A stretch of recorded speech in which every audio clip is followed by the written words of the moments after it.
ఇప్పుడు America target అయినా Iran target అయినా హర్మోజ్ జలసంధే. హర్మోజ్ జలసంధిని తమ కైవసం చేసుకోవటం కోసం అమెరికా పోరాటం చేస్తుంది. తన చేతుల్లోనే కాపాడుకోవటం కోసం ఇరాన్ ప్రయత్నం చేస్తుంది. ఆల్రెడీ హర్మోజ్ జలసంధి తమ చేతుల్లోకి వచ్చింది, తమ కైవసం అయింది అనేది ట్రంప్ ప్రకటించారు. లేదు, ఇంకా హర్మోజ్ జలసంధి తమ కంట్రోల్లోనే ఉంది అని ఇరాన్ ప్రకటిస్తుంది. మొట్టమొదటిసారిగా అమెరికా యుద్ధంలో ఉపరితల డ్రోన్లు వాడి, సీ డ్రోన్లు అంటారట, వాటిని వాడి ఇరాను సబ్మెరైన్స్ను పేల్చేసింది. ఆ ఇరాను నౌకా నిర్వహణ కేంద్రాన్ని, సముద్రపు అంతర్గామిలో ఇరాను మెయింటైన్ చేస్తున్నటువంటి ఇరాను నౌకా నిర్వహణ కేంద్రాన్ని కూడా అమెరికా పేల్చేసింది. 3 మానవ రహిత నౌకల్ని పంపించి ఉపరితల డ్రోన్ల ద్వారా, ఇందాక చెప్పాను కదా సీ డ్రోన్లు, వాటి ద్వారా సబ్మెరైన్స్, ఇరాను సబ్మెరైన్స్ నౌకా నిర్వహణ కేంద్రాన్ని పేల్చివేసింది.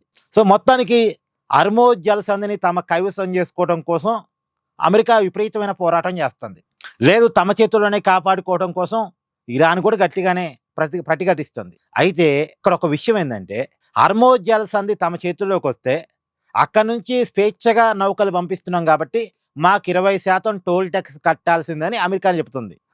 ఇరాన్ కూడా ఆల్రెడీ టోల్ ట్యాక్స్ వసూలు చేస్తామని చెప్పింది. అంటే హర్మోజ్ జలసంధి అమెరికా చేతుల్లో ఉన్న, ఇరాన్ చేతుల్లో ఉన్న, అట్నుంచి నౌకలు వెళితే మాత్రం ట్యాక్స్ కట్టాల్సిందే.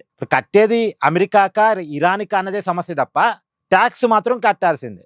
యుద్ధానికంటే ముందు హర్మోజ్ జలసంధి చాలా ఫ్రీగా ఉండేది, ఏ దేశానికి ట్యాక్స్ కట్టే అవసరం ఉండకపోయేది. కానీ యుద్ధం స్టార్ట్ అయిన తర్వాత హర్మోజ్ జలసంధిని అడ్డం పెట్టుకొని ఇరాన్ గేమ్ ఆడటం వల్ల హర్మోజ్ జలసంధి అనేది కీ రోల్ అయింది. మొత్తం యుద్ధంలో కీ రోల్ హర్మోజ్ జలసంధే. ఇప్పుడు హర్మోజ్ జలసంధి ఎవరి చేతుల్లో ఉంటే వాళ్ళకి గేమ్ ఆడుతూ డబ్బులు వసూలు చేసుకుంటారు. అంటే గల్ఫ్ దేశాల నుంచి మన దేశం దాదాపుగా 70% చమురు, అలాగే 60% గ్యాస్ ఆ హర్మోజ్ జలసంధి నుంచే మన దేశానికి ట్రావెల్ చేసుకుంటూ ఉంటాం. మొత్తం ప్రపంచ అవసరాల్లో కూడా 25% అవసరాలు ఈ హర్మోజ్ జలసంధి నుంచే ట్రావెల్ అవుతూ ఉంటాయి. వీళ్ళందరూ మనతో సహా అందరూ కూడా అమెరికాకి కానీ ఇరాన్కి కానీ ట్యాక్స్ కట్టాల్సింది. అంటే హర్మోజ్ జలసంధి ఎవరి చేతుల్లో ఉంటే వాళ్ళకి ట్యాక్సులు కట్టే రావాలి. దానివల్ల ఇప్పుడు ఇంధనం కాస్ట్లీ అయిపోయింది, గ్యాస్ కాస్ట్లీ అయిపోయింది. ఏందో యుద్ధం వల్ల లేనిపోని సమస్యలు ఇవన్నీ కూడా.